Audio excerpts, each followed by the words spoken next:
এত বিশাল একটি এয়ারপোর্ট, অথচ এই এয়ারপোর্টে একটি যাত্রী লঞ্চ নেই। হঠাৎ করে বৃষ্টি হচ্ছে, কিন্তু বাস্তব এখানে কোনো যাত্রী জানে কোনো বাইবার দখল তোমরা করে কথা কিন্তু বাস্তব জরুরি কথাই তোমরা আর ভিডিও এখন তাড়াতাড়ি শেয়ার করে দিতে পারিব। চট্টগ্রাম বিমানবন্দরে মানে সংস্কার কর্মটি এটা বহুত কাম আছে।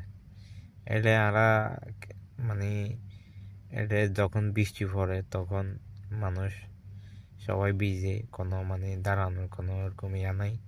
অনেক সুযোগ সুবিধা মানে অনেক বেচুতি আছে এখানে, মানে মানুষ বোকান দিতে পারে। ঠিক আছে, এগুলো নিয়ে কাজ করা পড়িব।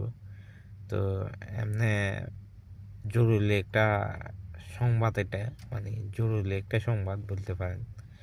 এটা খুবই তাড়াতাড়ি মানে সংস্কার গ্রহণ করিব। ঠিক আছে, সবাই শেয়ার করেন, চট্টগ্রামের ভাইবার দখল সবাই শেয়ার করেন, আমার ভিডিওটা সবার মাধ্যমে পৌঁছাই দেন, সবাই দেখে যান।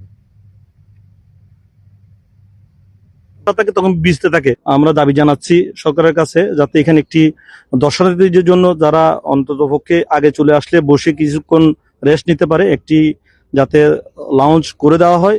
যাত্রীদের জন্য কল্যাণ হবে, যারা দেখতে আসে তাদের জন্য কল্যাণ হবে। এখানে আমার চাচাকে নেওয়ার জন্য আসছি, তো এখানে হঠাৎ করে বৃষ্টি হচ্ছে, এখানে কোনো যাত্রী জাহানের কোনো ব্যবস্থা নাই।